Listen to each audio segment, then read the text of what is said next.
جان کب گئے کہ پاکستان اب ہم اس کو جناب فتح کریں گے. کس کو فتح کرنا چاہتے ہو؟ اس پاکستان کو جو تمہارے بڑوں نے فتح کر لیا. اس پاکستان پہ آپ قبضہ چاہتے ہیں. ان نوجوانوں کو میں پوچھوں گا تمہیں گھروں سے دوسری دفعہ سالن تو ملتا نہیں ہے اور تم پاکستان کے اداروں کے قبضے کی بات کرتے ہو. یہی ادارے ہیں. میں تمہیں 6 ماہ کی تنخواہ دیتا ہوں, 10,000 ماہ کی تنخواہ دیتا ہوں. 40,000 مانگو, 50,000 مانگو. اور 25 سال کے جوانوں, میں تمہیں کہتا ہوں ادھر سیکورٹی کرو اور اپنے سینے پہ گولی کھاؤ اور میں 10 مرلے کا مکان آپ کے بھائیوں کو دوں گا. بتاؤ کتنے لوگ ہیں جو 10 مرلے کے مکان کے لیے, ایک کنال پلاٹ کے لیے اپنے بیٹے کی قربانی دیتے ہیں. یہی پاکستان کی فوج ہے.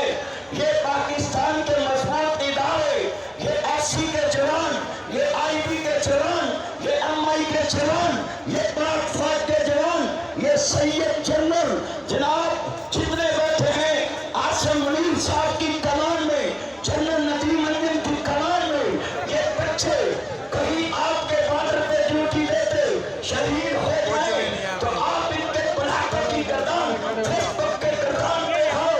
بتاؤ کون 40,000 کے لیے جان دیتا ہے, کون 50,000 کے لیے تنخواہ کے لیے جان دیتا ہے.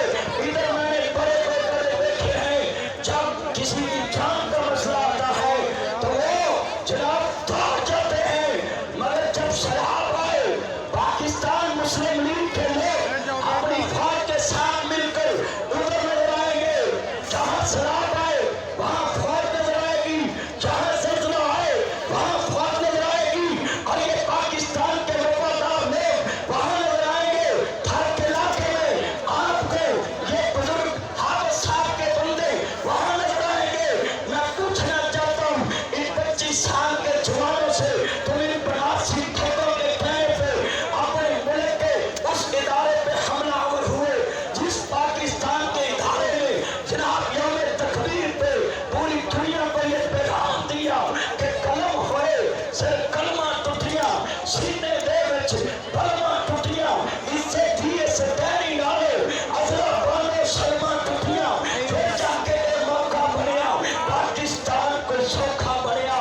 خدا کی قسم ہے آج میں مینار پاکستان کے سائے کے نیچے اعلان کرتا ہوں ان وفاداروں کی وجودی میں اس گراؤنڈ میں بڑے بڑے آتے ہیں, اپنا اپنا جادو دکھا کر جاتے ہیں.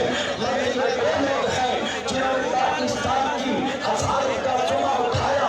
میں اپنے اداروں کو, اپنی عوام کو, اپنے دوستوں کو یہ یقین دلاتا ہوں کہ انشاءاللہ یہ جو نوجوان سامنے کھڑے ہیں, یہ نوجوان اخلاقی رویے سے بھی ان کی تربیت ہے, ان کی دینی رویے سے بھی تربیت ہے. پاکستان کی وفاداری